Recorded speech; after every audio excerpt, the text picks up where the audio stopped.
Ya, pagi ini kita bicara tentang hubungan pribadi yang lebih akrab. Hubungan pribadi yang lebih akrab. Ini tema yang kita belajar hari ini. Yang kita lihat dari Lukas pasal 10, Lukas pasal 10 ayat yang ke-38 sampai 42. Lukas pasal 10 ayat 38 sampai 42. Kemudian bisa lihat ayat ini, saya bacakan. Lukas pasal 10 ayat 38 sampai 42. Baik, Lukas 10 ayat 38 sampai 42. Ya, Ya, demikian firman Tuhan. Maria dan Marta. Ketika Yesus dan murid-muridnya dalam perjalanan, tibalah ia di sebuah kampung. Seorang perempuan yang bernama Marta menerima dia di rumahnya. Perempuan itu mempunyai seorang saudara yang bernama Maria. Maria ini duduk dekat kaki Tuhan dan terus mendengarkan perkataannya. Sedang Marta sibuk sekali melayani.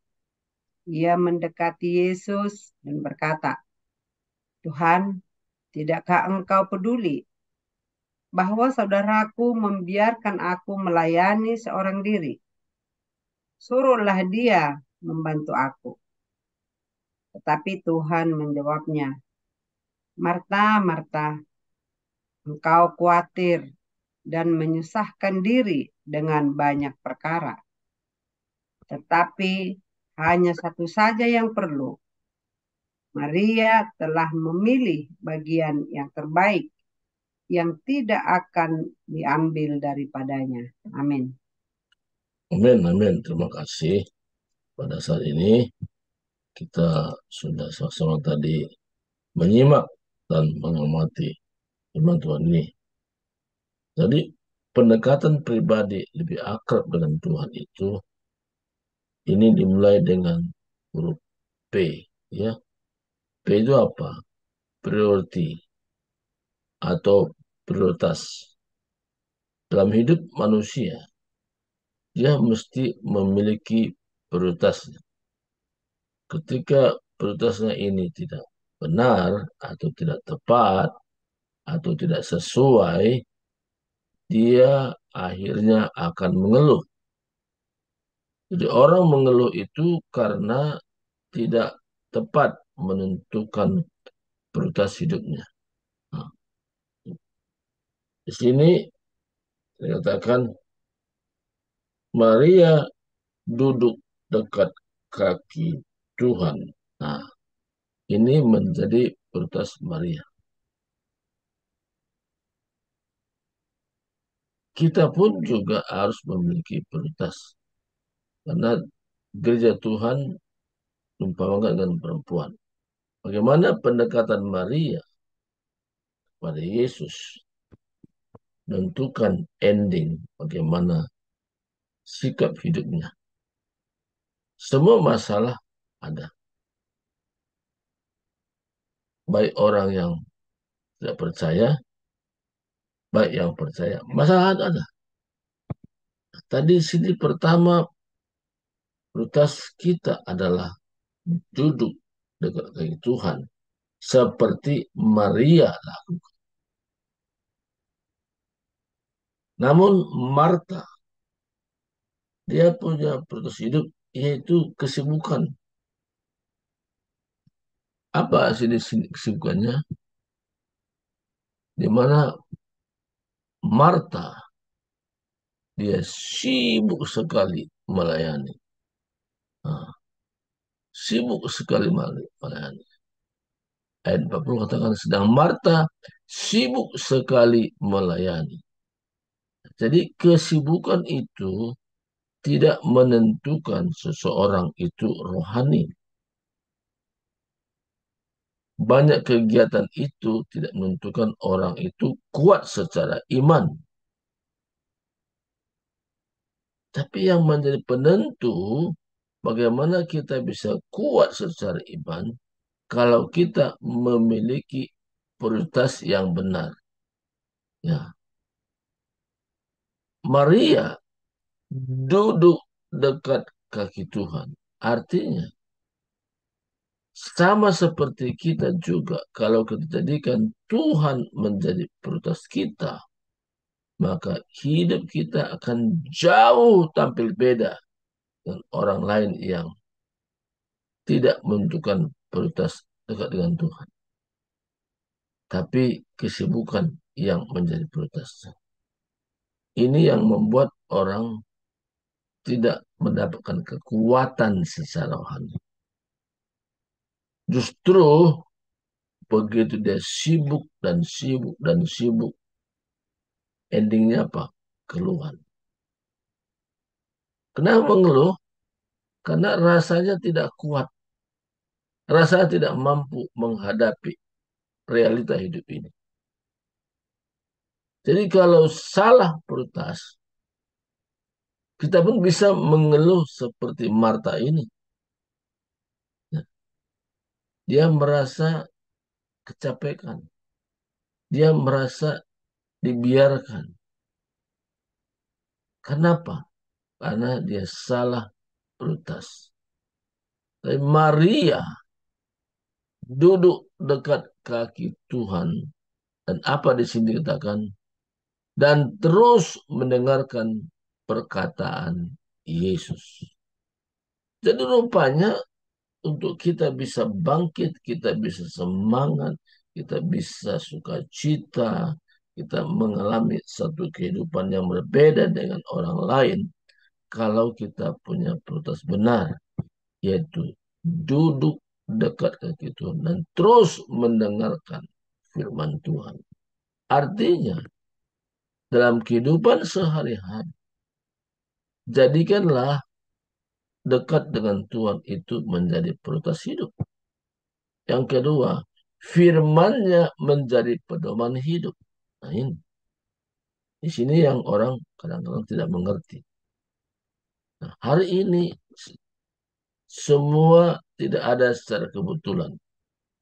Bu Juhaini bisa ada bersama kita pagi ini. Tuhan mau Ibu Juhaini bangkit. Semangatnya bangkit. Kekuatannya ada kekuatan Tuhan yang diandalkan sepanjang hidup. Bagaimana caranya? Prioritas utama adalah Tuhan. Yang lainnya itu bukan utama. Yang kedua, pedoman hidup itu harus firman Tuhan. Jangan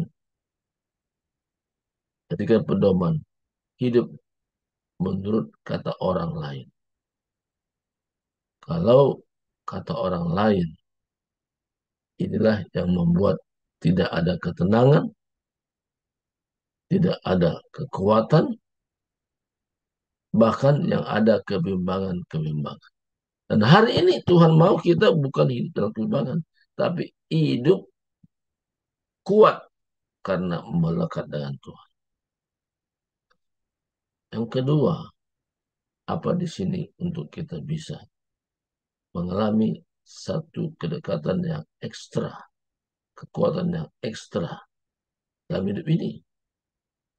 Itu kedua, integrity atau integritas. Jadi tadi P-nya priority atau prioritas, kedua integrity. Apa artinya integrity di sini? Integrity adalah kita tidak menyembunyikan sesuatu. Kita bisa berbicara, ungkapkan sesuatu yang sedang terjadi, terlebih kita dalam doa kita tidak hanya sekedar doa, tapi ada ungkapan isi hati kita secara pribadi kepada Tuhan. Jadi untuk kita memahami apa rencana Tuhan, kita belajar untuk melekat dengan Tuhan. Dan firman Tuhan menjadi renungan kita yang utama dalam sepanjang hidup. Jadi ada orang sibuk menceritakan Tuhan, tapi tidak punya pengalaman dekat dengan Tuhan. Sibuk menceritakan firman Tuhan, tapi dia tidak punya pengalaman sesuai dengan apa yang diceritakan. Jadi hari ini ada perbedaan yang mencolok. Kehidupan orang yang jadikan Tuhan menjadi prioritasnya, dia akan mengalami sukacita. Dia akan mengalami kekuatan. Nah, jadi integritas kita terlihat. Kita mengaku kalau kita lemah, saya lemah. Kalau kita punya masalah, kita punya masalah. Integritas artinya ada keterbukaan. Keterbukaan adalah awal dari sebuah pemulihan. Ini yang sangat penting. Tanpa keterbukaan, kita tidak ada pemulihan. Karena Tuhan mau ada keterbukaan itu. Bagaimana kita terbuka kepada Tuhan? Lewat hamba Tuhan yang dipercaya tentunya untuk terbuka apa adanya persoalan hidup. Dan kita tidak malu ceritakan. Sama seperti Maria, dia mengambil sikap duduk dekat kaki Tuhan dan terus mendengarkan perkataan Tuhan. Jadi tadi pertama, prioritas, kedua, integritas. Yang ketiga, bagaimana kita bisa kuat dalam hidup ini, dalam mengambil sikap, berbagian, dalam pelayanan. Itu yang ketiga adalah skill. Skill, jadi PIS ya, as a skill. Apa skill? Saya percaya bahwa setiap kita diberikan Tuhan skill. Skill itu adalah kemampuan yang kita dapat dari Tuhan. Apakah kita bawa dari lahir atau kita dapatkan hubungan pribadi dengan Tuhan waktu kita berdoa, kemampuan-kemampuan Tuhan berikan itu skill. Jadi kita melayani berdasarkan skill, bukan asal melayani, tapi kita menggunakan atau bahasa lain talenta dilakukan. Saya bersyukur hari ini Bu Juhaini sudah setia bisa berdoa pembukaan, mulai suatu ibadah. Tapi tidak hanya sampai di situ. Tuhan mau lagi untuk meningkat lagi. Bisa menjadi pemimpin pujian. Bahkan bisa sharing firman Tuhan. Ada dasar-dasar firman Tuhan menjadi pedoman hidup. Nah, ini yang Tuhan mau. Jadi pertama tadi prioritas kita apa? Yang kedua integritas kita. Yang ketiga skill. Banyak orang kata yang penting melayani saja. Kalau hanya melayani saja, tapi tidak menggunakan skill. Skill adalah kemampuan tadi. Bagaimana kita melayani dengan cara singkat, padat, dan jelas. Itu skill. Kemampuan kita untuk melayani itu berbeda masing-masing.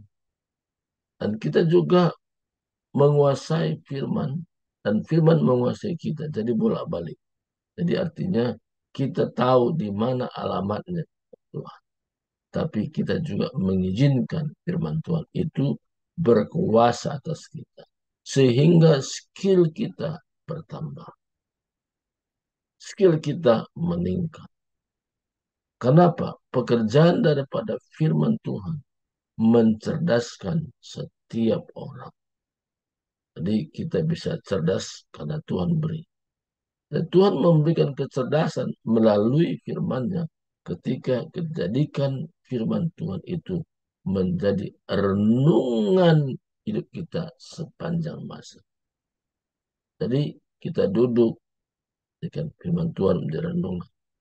Waktu berdiri, firman Tuhan direnungkan. Waktu melangkah, firman Tuhan direnungkan. Jadi kalau kita pusatkan firman Tuhan renungan kita, dan kita bergerak sesuai dengan skill yang ada, kemampuan-kemampuan Tuhan beri, Tuhan lipat gandakan lagi skill itu. Maka skill itu diibaratkan dengan seseorang yang pergi ke luar kota, di mana dia meninggalkan pada hamba-hambanya ada 1 talenta, 2 talenta, dan 5 talenta. Tapi yang 1 talenta itu dia kubur talenta ini. Dia tidak meningkatkan skillnya. Yang 2 talenta dan 5 talenta. Dia meningkatkan skill yang ada. Bukan dikubur. Tingkatkan lagi dan tingkatkan lagi dan tingkatkan lagi. Sehingga ketika seseorang yang mempercayakan dia meminta pertanggungjawaban, yang 5 talenta berkata, sekarang aku sudah melipatkan dari 10 talenta. Yang 2 lapor juga, sekarang tidak 4. Tapi yang 1 talenta tidak kembangkan skill. Dia kubur, mengakibatkan apa kata yang memberi uang itu. Ambil daripadanya. Kasih kepada yang sudah memiliki 10 talenta. Artinya di sini, orang yang rindu meningkatkan skillnya, Tuhan pasti lipat gandakan. Tuhan pasti bekerja. Karena bagi Tuhan itu tidak ada istilah mudah-mudahan. Tapi Tuhan bekerja dengan dasar.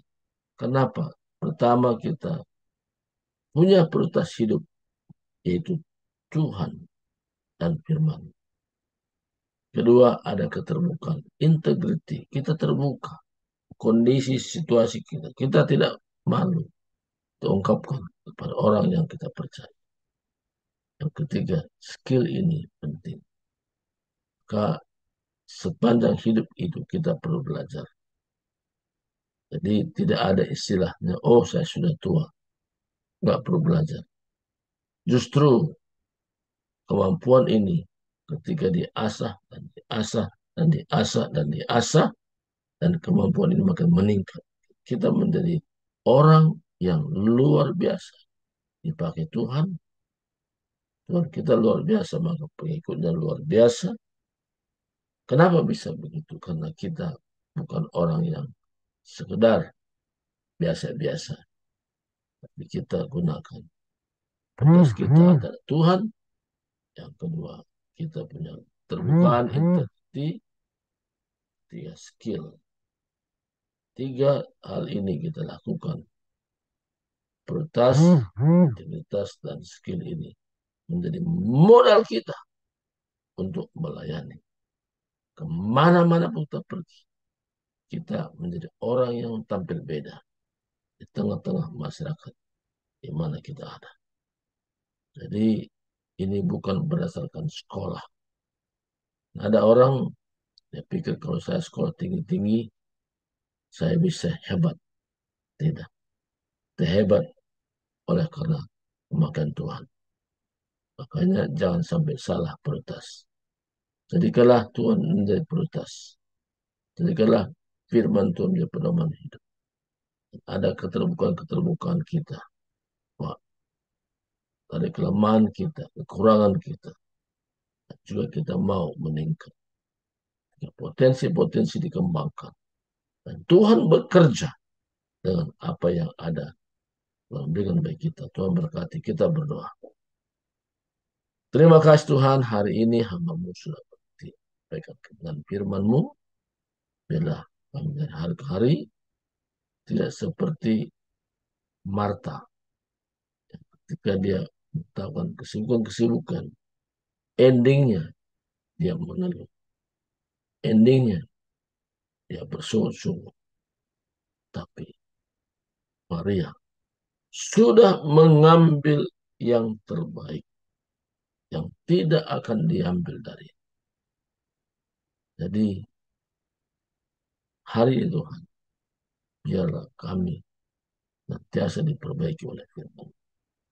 Dalam nama Yesus kami berdoa. Amin.